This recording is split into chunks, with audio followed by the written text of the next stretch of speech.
6'6" is the tallest ISO build you can make and still be able to get the gold speed booster badge. And that's because you need a 92 ball handle for gold speed booster, and starting at 6'7", no matter what you do, the max ball handling you can get is a 91. Now, does that mean that any ISO build over 6'6" just isn't viable anymore? Absolutely not. There are multiple clips of NBA players with terrible 6 equipped absolutely torching defenders with just silver speed booster. So my 6'8" ISO build enthusiasts out there, don't worry, you will be completely fine. And I low-key might join you. If you want contact dunks this year, you will need at least an 89 driving dunk and a 78 vertical. And not because that's when you unlock posterizer, but because as of community day, those are the minimum requirements to unlock contact dunk packages in NBA 2K24. And last but not least, there are brand new build names such as Defensive Menace and 3-Point Shot Hunter, both of which I will be showing you how to make in this video. You just learned 3 major things about NBA 2K24's brand new builder in less than 2 minutes. Now imagine how much you'll learn if you watch the whole video. Bro, what? This is a 7-foot popper. A 7-footer with these stats is insane. What's up, Simply Squad? It's your boy Builder Breakdown Grinding, and I need y'all to drop a like right now, cause the second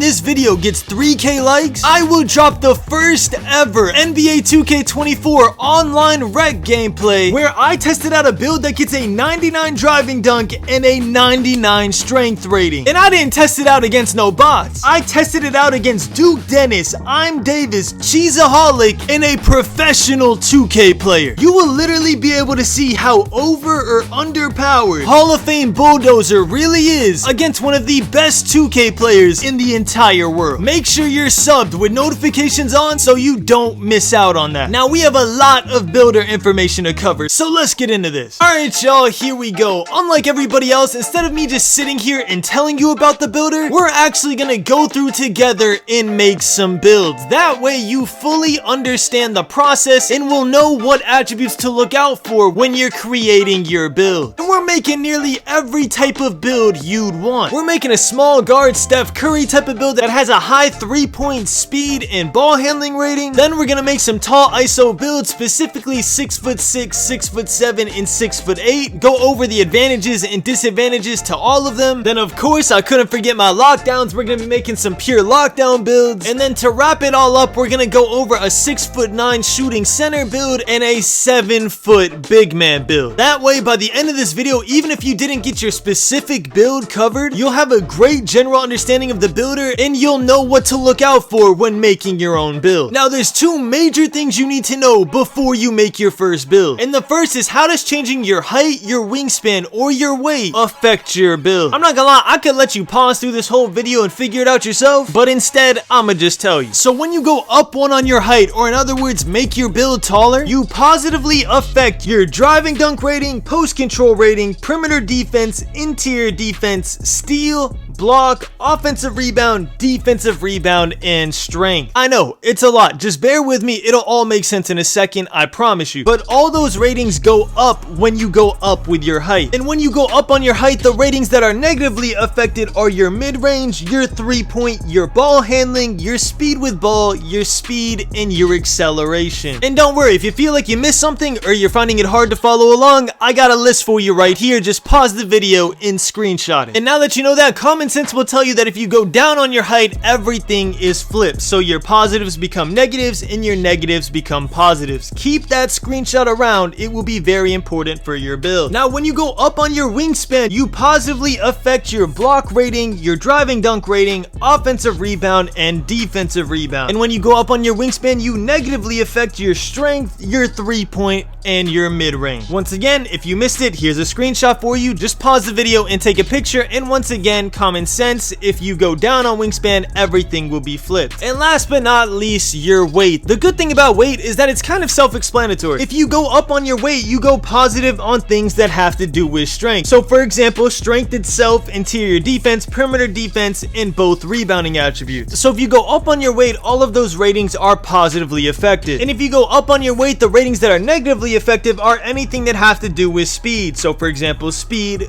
with ball, and acceleration. Those will all go down as you go up in weight. Now there's one more thing you need to know before making your first build, and don't worry, this one is a lot easier, and that is what attributes are grouped together, meaning when I upgrade my 3-point shot, what else is forcibly upgraded in the builder. Before you make your build, you need to know how many attributes you're going to be wasting if you want a 99.3 or a 99 ball handle or whatever rating you want. Now there are certain ratings that are technically grouped together but only start moving up once you reach a certain threshold on another rating. So for example, if you upgrade your 3-point rating, your midi and your free throw will also be upgraded automatically, and then your close shot also goes up, but only after you reached a certain point in your 3-point rating. Ball handling's a little easier. If you upgrade your ball handling, you automatically upgrade your pass accuracy, your speed with ball, your driving layup, your close shot, your speed, and your acceleration. Speed with ball acts the same way. If you upgrade speed with ball, you automatically upgrade your acceleration, your vertical, your stamina, your speed, and your perimeter defense. If you upgrade your steal, you automatically upgrade your interior defense, perimeter defense, your strength, and your block. Then if you upgrade your perimeter defense, you automatically upgrade defensive rebounding, acceleration, and strength. If you upgrade your block, you automatically upgrade your vertical and your driving dunk. If you upgrade your driving dunk, you automatically upgrade your close shot, driving layup, and vert. And then after you reach the threshold, strength and ball handling goes up as well. And finally, if you upgrade your vertical, you automatically upgrade your standing dunk. And if you upgrade your stamina, it's not grouped with anything, so you only upgrade your stamina. I know, that was a lot and it was mad boring. I'm sorry, it's something you have to know, and that was the quickest way I could cover it. If you feel like you missed anything, here is a list that I made out myself. And I'm not gonna lie, if you could drop a like and sub with notifications on for all this info and all this effort I'm putting in, I'd really appreciate it. And last but not least, here are all the attribute ratings you need for every single tier of every single badge. I was gonna go over every single one of these, but I'm not gonna lie, it'd be too much info to throw at y'all at one point. So instead, we're gonna go over the major ones as we make the builds, because trust me, pretty much every single badge on this list is gonna come up on all the builds we're making. So make sure y'all pause, take a picture, do whatever you gotta do, because now it's time for the real info, because we are going to start making our builds, starting with a 6'2" small guard. Here we have a 6'2" point guard build in progress. We went lowest weight because the only time you want to go up on weight is when you're trying to improve your strength or you're making a defensive build, which obviously a 6'2" just isn't that. And we went with a 6'3" wingspan because, as you now know, when you go up on wingspan, you lower your 3-point rating, and we want our 3-point rating to be as high as possible. Plus, we're 6'2". Upgrading our wingspan isn't gonna do much for us anyway. Now, y'all, the first decision you have to make when making a small guard build is deciding whether you want a 95 ball handle or a 98 ball handle. Okay, Grindin', that's cool, but what are the differences? Let me start off answering that question by saying once you get a 95 ball handle, you officially can unlock any single dribble move in the entire game. And that's because the absolute highest ball handling requirement is Steve Francis' signature size up, which is gate kept at a 95 ball handling rating. Every other dribble move in the entire game requires 92 or lower. And there are no exceptions to that rule because, again, taller builds are not even allowed to get a 95 ball handling. You have to be a smaller build to get it. And don't quote me on this because I'm not absolutely sure, but I'm pretty sure the tallest build you can get a 95 ball handling on is 6'4". I know for a fact you can get it on a 6'3" player, and I'm like 90% sure you can get it on a 6'4". Okay, so 95 ball handling is all I need to get every dribble move in the game. Why would I go 98? The only reason you would want to go to a 98 ball handling is if you want Hall of Fame blow by, Hall of Fame killer combos, and Hall of Fame unpluckable. Those are the only 3 tiers of badges that are gate kept by a 98 ball handling rating. So if you're perfectly fine with having gold unpluckable, gold killer combos, and gold blow by, I would recommend stopping your ball handling at a 95. If you really want to make sure that you're not getting ripped, and that's the whole reason you're making a small guard, then go for the 98 ball handling and get your Hall of Fame unpluckable, as well as Hall of Fame killer combos and Hall of Fame blow by. The next thing you want to make sure you do when you're making a small guard build is you have to make sure you have a 91 speed with ball. Listen, I don't want to upgrade speed with ball just as much as you do, because as y'all know, acceleration means way more to your speed boost than speed with ball. Acceleration literally determines how fast you speed boost after an explosive move, and speed with ball is the rating that kicks in after your acceleration wears off. And 2K knew this, so they made speed with ball one of the most important ratings in the game because they attached it with the new quick first step badge, speed booster. To get Hall of Fame speed booster in NBA 2K24, you need at least a 91 speed with ball. But don't worry, you're not getting completely ripped off because speed with ball also ties into other badges. For example, Hyperdrive Hall of Fame, you need a 91 speed with ball as well. And the same thing goes for Blow By because it needs an 89 speed with ball for Hall of Fame too. So basically 2K's kind of forcing you to upgrade your speed with ball on smaller builds, and they're basically like, yo, I know we're forcing you to upgrade something you don't want to upgrade, but hey, here's a couple Hall of Fame badges to make you feel better about it, you feel me? Because you really are only upgrading your speed with ball to 91 for Hall of Fame speed booster, and then you kind of just get Hyperdrive and Blow By Hall of Fame as consolation prizes. It's really how it feels to me, because if speed booster wasn't tied with speed with ball, my speed with ball would be an 85 max, and I would max out my acceleration and get a 96.3. Speaking of 96.3, the third thing you want to make sure you get on your smaller guard builds, if you can, at 6'2", you definitely can, is a 96 3-point rating. Because if y'all don't know, Limitless Range got juiced so heavily, meaning it costs an arm and a leg just to get Bronze Limitless Range. For Bronze Limitless Range this year, you need an 85 3-point rating, just for Bronze. For Silver, you need a 92 3-point rating. For context, that was Gold last year, by the way. For Gold this year, you need a 96 3-point rating, and for Hall of Fame Limitless Range, you need a whopping 99 3-point rating. Now, in my personal opinion, 99 3-point rating is just not worth the attributes. There are only a few builds in this game where I would go 99 anything, and we'll talk about some of those later in the video, but this is not one of them. 96 3-point rating is what you should go for on your smaller build. And if you absolutely can't get a 96 3-point rating for whatever reason, whatever you want in your build, the next highest 3-point rating I would go on a small build is either a 95, so you keep Green Machine Hall of Fame and Catch and Shoot Hall of Fame, or if you want to go the absolute lowest, a 94, because that way you keep Agent 3 on gold. So again, for your small builds, you want to go for a 96 3, a 95, or a 98 ball handling, depending if Unpluckable Hall of Fame is important to you, and no matter what, a 91 speed with ball for Hall of Fame speed booster. Now, if we skip to the end of this build, you'll notice that I messed up. I have the 98 ball handling because I decided that Unpluckable Hall of Fame was something I wanted. I have the 91 speed with ball, so I literally have every playmaking badge on Hall of Fame that I'm allowed to unlock at this height and strength, but I have a 95 3-point rating. Now, there's nothing particularly wrong with having a 95 3-point rating. Like I said, it's one of the options you have, but what makes me mad about watching how I did this build at Community Day is that I could have easily gotten a 96 3-point rating by just bringing down my speed rating by a couple points. And on a 6'2", speed doesn't really matter. The only thing speed affects is how fast I go up and down the court or how fast I run without the ball. On a 6'2", I'm pretty much accepting the fact that I'm irrelevant on defense. I'm going to be sitting in the corner, just sitting there next to the opposite team's lockdown. So there's no reason why I can't go from a 90 speed to an 87 speed to unlock a huge benefit that is Gold Limitless Range. So if I were to remake this build, I would lower my speed down a little bit and give myself a 96 3-point rating. And the funny thing about this build is once I was done finishing it, I literally got shades of Trae Young and Stephen Curry and unlocked the brand new build named 3-Point Shot Hunter, which I thought was dope. And disclaimer, y'all, do not make any of these builds I'm showing y'all today for your first build. I have way better builds that I'm dropping this entire week. This is just to teach y'all about the builder and the attribute rating. And the final thing I'll say about small guards is the heights I recommend are 6 foot to 6'3". I know there's gonna be people dropping 6'4" build videos, but I'm not gonna lie, I'm just not sold that those builds are gonna be any good. My thing is, if you're gonna be small, you might as well be small and fast. And the taller you are, the slower you are. So what's the point of making a 6'4" if your defense is still gonna be trash? But anyways, y'all, now onto the tall ISO builds. Alright, y'all, the first tall ISO build we're gonna make is a 6'6", 225 pounds because I'm stupid, I'll explain why later, and a 7'3" wingspan. Now, y'all, the first thing you need to know about 6'6" builds is that they are the tallest ISO builds in the entire game that can unlock unlock Gold Speed Booster. As I said in the intro, 6'6" is the absolute tallest build in the game. You can get a 92 ball handling, which is one of the requirements for Gold Speed Booster. So if you're looking for an advantage to make a 6'6" over 6'7" or 6'8", there it is. Not only is your speed and your acceleration substantially faster than a 6'7" or 6'8", you also unlock Gold Speed Booster. Not to mention, with a 92 ball handling, you also unintentionally unlock Gold Blow by, Gold Handles for Days, which, by the way, spoiler alert, 6'8" get Silver Handle for Days, Gold Unpluckable, Gold Ankle Breaker, which I think is going to be extremely fun, just cooking up on a 6'6" and getting ankle breakers, and a higher overall 3-point rating. Now, if we look at this build, you can probably already see some mistakes by some of the information that I told you. First of all, it's time we talk about driving dunk. Now, in the intro, I told y'all that to get contact dunks, you need an 89 driving dunk and a 78 vertical. Not because it's what unlocks posterizer, because you already have posterizer on silver, but because that is the lowest absolute requirements you need for contact dunk animations according to the community day forms they gave us. Now, they did say those are subject to change, so if they do change, I will let y'all know, but for right now, that's what it is. Now, what I didn't tell you is that if you spend 1 extra point on driving dunk, you get Gold Precision Dunker. You see that tier A badge right there that's sitting at silver? 1 more point on driving dunk and that turns to gold. And what that badge does is substantially increases your green window percentage on dunk meter dunks. Now, I know y'all are smart, right? 1 extra point for a gold badge that's going to increase your green window percentage on something we're all going to be doing? That just sounds worth it, right? That's because it is. So I made my first mistake on this build going an 89 driving dunk instead of a 90. Now let's talk about what I did right on this build. If you're making a 6'6" ISO build, you go 92 ball handling. There's no ifs, ands, or buts about it. If you're not going to go 92 ball handling, make a taller build. It's as simple as that. The next thing you're going to do if you make a 6'6" ISO build is you are going an 83 speed with ball. Once again, no ifs, ands, or buts. You're doing it. And that's because to unlock Gold Speed Booster, you need a 92 ball handle and an 83 speed with ball. On top of that, as of right now, a lot of the dribble sigs are gate kept by an 80 plus speed with ball. So it's literally just in your best interest to knock 2 birds with 1 stone. Get Gold Speed Booster and get all the dribble animations that you can. And also, I forgot to mention that 92 ball handling, you also get Gold Unpluckable. Now, a lot of people are saying that 6'6" are going to be the meta because they are the tallest ISO build that can get Gold Speed Booster. And I would completely agree if there weren't some major faults to this build. Don't get me wrong, I love the 6'6". Right now, I'm debating between making a 6'6" ISO build and a 6'8" ISO build for my main first build. But the problems with 6'6" is that you technically have all the ball handling and speed with ball requirements to get the best dribble moves in the game, including Steph Curry. But 2K is a little smarter than that. They gate kept those high ball handling requirement dribble moves with a 6'4" height requirement.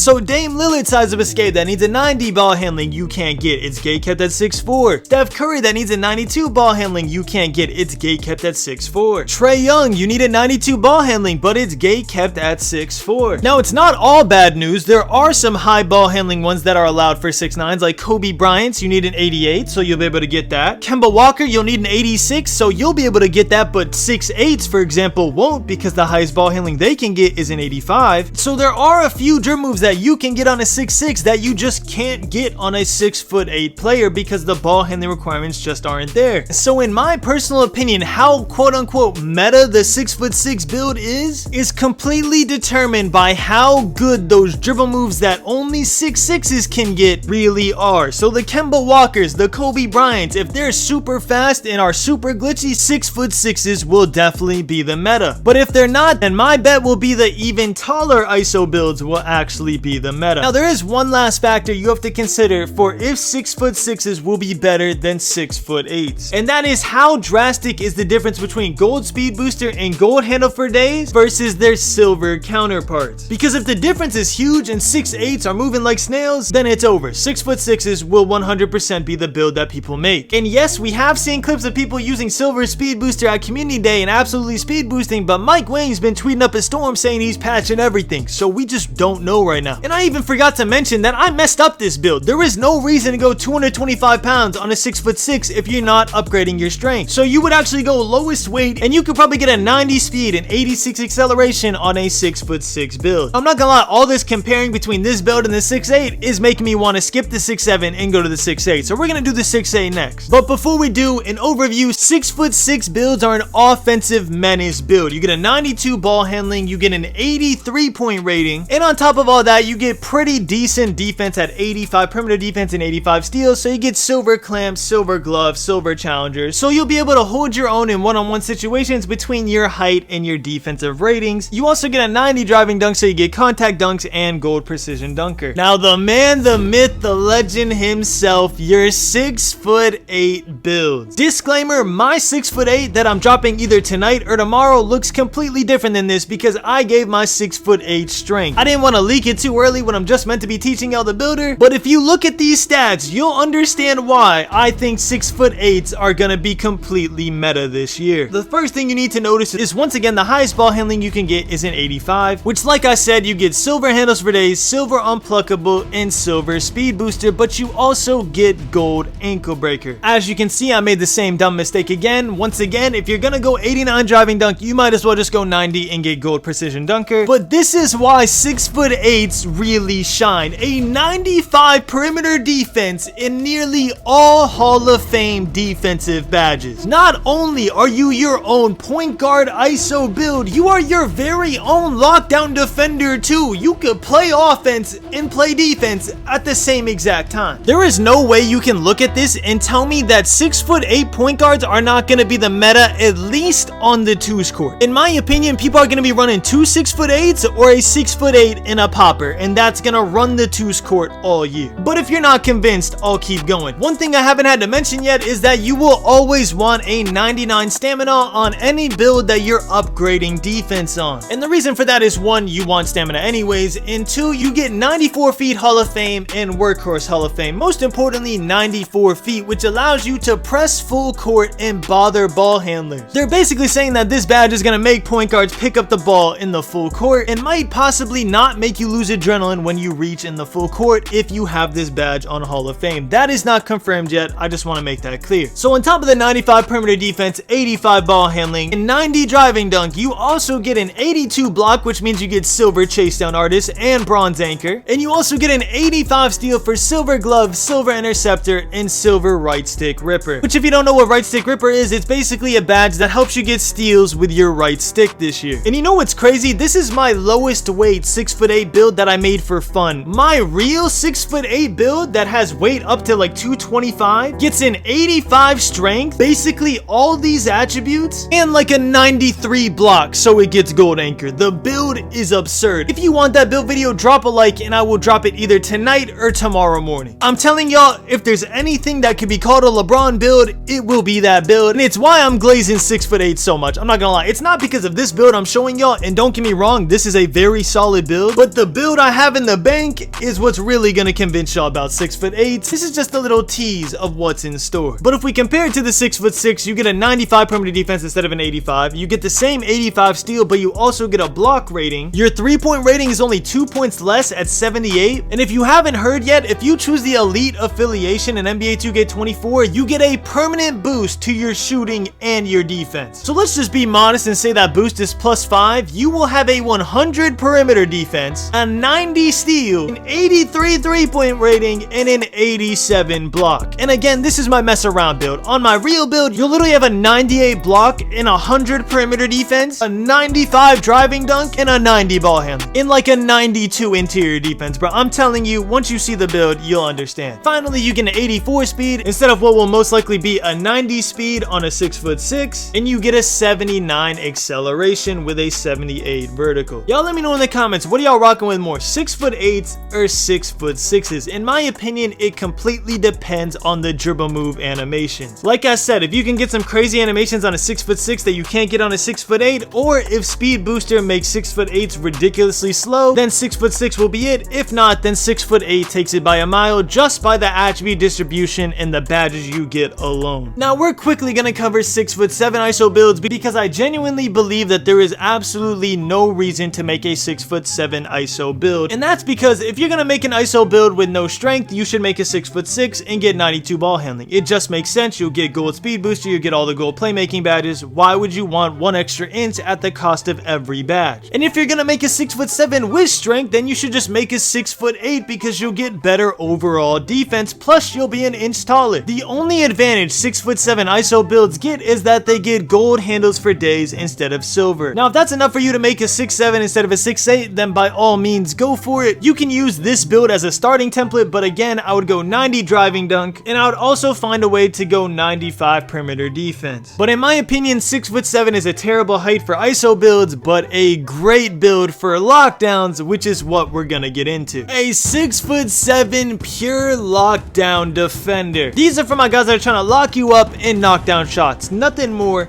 nothing less. The first thing I wanted to see is how much does it cost to get a 99 perimeter defense in this game? And the answer is not as much as you think. As you can see here, I got a 99 perimeter defense and I was still able to meet the contact dunk threshold, which again, I would go 90 driving dunk. I was still able to get a 78 3-point rating. And on top of that, I still got a 91 steal, 85 block, and an 85 strength rating for a movable enforcer on silver. So I was like, you know what? If I could still do this with 199 overall rating, how much would it cost to have 299 overall ratings on the same build? And that answer was way too much. Yeah, I get Hall of Fame clamps and Hall of Fame glove, which are both gate kept at 99 overall ratings, but now I have no finishing whatsoever. I'm not gonna lie, if you're a pure menace and all you care about is playing defense and shooting the ball and you don't care about finishing at all, then maybe you could pull this off. But in my personal opinion, it is not worth getting a single 99 overall rating in this game, and I'll show you exactly why. You just seen a lock build that had 299 overall ratings and every other attribute was gutted. Now look at this lock build right here. The first thing I'll say is I overly invested in shooting for tutorial reasons only. Once again, do not make this build. You can make it way better. First of all, by increasing your wingspan, but I did this for a reason and I'll explain why. So let's go over the ratings. With this lock build, you get a 95 perimeter defense, which means you get gold clamps, gold pick dodger, and silver fast feet, and then every other defensive badge on Hall of Fame. At the same time, you get a 92 steal, which gives you gold glove, gold interceptor, and gold right stick ripper. And on top of all that, you get a 93 driving dunk, so you get gold posterizer, gold slithery, gold precision dunker, and Hall of Fame bunny. And to top it all off, a 93 strength, so you get silver fearless finisher, gold bulldozer, and gold immovable enforcer. Now again, this is a troll build. One thing you'll notice is you have no pass accuracy. Whether or not you need pass accuracy on a lock is up for debate, but me personally, I would want pass accuracy. And on my real lockdown defender, I sure as hell would not want a 7-foot wingspan. I would want a 7'4" or 7'6", because the longer your arms, the better you're gonna be at hawking lanes. But the reason I did this is to show you how far the attributes can spread if you sacrifice on a whole category. So in this example, we sacrificed playmaking completely, and we had too many stats to know what to do with, and we started messing around. The reason I'm not showing y'all my real lock builds is, again, I'm gonna be dropping them on YouTube this week, but to help y'all out a little bit, I would make the wingspan 7'4" to 7'6", which would decrease your strength substantially. I would make my strength in 85. I would make my block in 87 because increasing your wingspan would increase your max block rating, and that would get you a higher tier of anchor. I would lower my mid-range completely. The only reason I did this is to show y'all that if your ISO build is capped out at like a 78 3-pointer, but you could get like a 90 midi or an 85 midi, if you want to, you can cheese the badges that you want by upgrading your midi instead of your 3-pointer. Every shooting badge has a requirement that's either a certain 3-point rating or a certain mid-range. It doesn't have to be your 3-point rating, but they're not always the same exact rating. A lot of the time it'll say you need an 83-point rating or an 85 mid-range. So that's basically what I was trying to show here. I went a 90 mid-range, and you can see that I got Deadeye gold, Green Machine gold, Catch and Shoot gold, all of which are not attainable with an 83-point rating. Just something to keep in mind when you're making your builds. And again, I'm going to be dropping my real ISO build, my real lock builds, everything on YouTube, so make sure you sub with notifications on. I'm just trying to teach y'all the builder today. Now the next build we're gonna cover is a 6'9" shooting center, aka a 6'9" popper. Now I didn't have time to make one of these at community day, so shout out to my boy Spider for providing the footage. He made a 6'9" popper. We're gonna review it, see how good it is, and I'm gonna tell y'all what I would personally change. But before we do that, shout out to Spider for coming through and providing the footage. Make sure y'all go sub to his channel. channel. Now right off the rip, I can already see he made the same mistake I've been making all video, and that is he went an 89 driving dunk. Once again, if you're going an 89 driving dunk, you might as well just go a 90 and get precision dunker on gold. But hold on, other than that, I ain't gonna lie, this build looking mad solid. He gets an 82 3-point rating, which is literally going to be higher than every single one of my shorter ISO builds. He gets a 90 interior defense, which means between that and his 92 block rating, he'll have gold anchor on this build, as well as a decent perimeter defense and steal rating, so he can successfully guard the PNR. And then he finished it off with an 85 defensive rebound, which gives him gold box out beast, and a 92 strength, which gives him gold immovable enforcer and gold brick wall. I'm not gonna lie, Spider, I'm impressed. This is a solid day one build. I'm gonna have to compare it.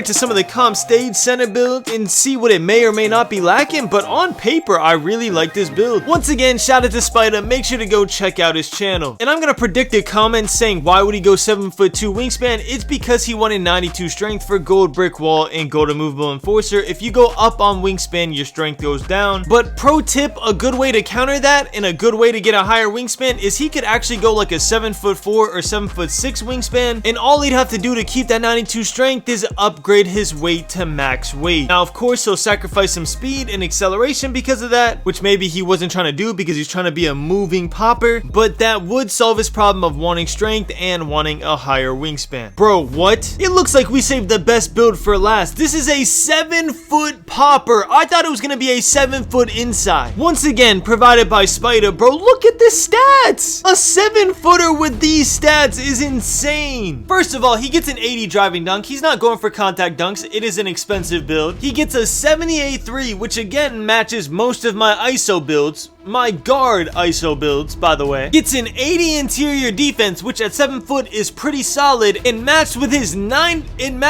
massive 93 block, he still unlocks gold anchor, as well as gold pogo stick, and probably the most impressive stat, a 95 defensive rebound still after all those attributes have been spent, which gives him Hall of Fame box out beast, gold pogo stick, and gold rebound chaser. Bro, I'm not gonna lie, I don't think Spider got the memo. We're not supposed to be giving out builds that they're gonna want to use in the breakdown video. We just teaching them the builder. I could definitely see some of y'all wanting to make this 7-foot popper build, bro. This tall of a build, that high of a wingspan, and the stats are still that crazy. Let me find out I'm gonna be running with a 7-foot popper on the twos, bro, with my 6'8" demigod that I'm finna drop later today. I'm not gonna lie, Spider, if you make this build and you want to run twos, hit me up anytime, bro. We going 100-0. I'm not gonna lie, we going undefeated the whole year. None of y'all beating us, especially not y'all PlayStation players. Y'all suck. I'm kidding. Relax, bro. Don't unsub, please. I have a fam. But you see what I'm saying about the strength? He's a way taller build than his 6'9", which means that his strength would go down, and he has a way longer wingspan, but he still has the same amount of strength, and it's because he went higher on his weight. I'm telling y'all, it's the glitch. He sacrificed speed, but that strength is mad important for a center build. And once again, if you didn't watch my gameplay video, if you make a center, a lockdown, or a slasher build, you must have strength on your build. And I'm not gonna lie, if the reason why isn't clear yet, then I kind of failed in this video, but I'll explain it one more time. It's because the badges that you need on these builds are tied to strength, so make sure y'all put strength on those type of builds. But anyways, y'all, that is pretty much it for the My Player Builder breakdown. I did my best to explain everything. It really is hard when I don't have the game right now with everything that I know, so I had to use clips and footage that I made when I first got on the game. And it's also very hard to make a builder video without showing my main builds that I actually min-maxed and got the best badges and the best attributes on, because I want to show them later on YouTube, of course. So I really did my best, y'all. If y'all still have any questions, please leave them in the comments. I got y'all. And let me know what y'all think. Did y'all learn something about the builder? Are you pretty confident about what build you want? I know it's a lot and it seems overwhelming, but I'm telling you, after you get an hour or two in the builder, you will be moving just like you were this year. It just takes a second to get a feel for it, and I'm not gonna lie, with all the info that you learned today, you're gonna have an even better head start than I did. But anyways, y'all, thank you so much for watching. I love you all, and as always, keep grinding. Ballin', 2K, we never be falling. Rachel, she never be calling. Still hitting shots while they steady be taunting. Ballin', 2K, we never be falling. Rachel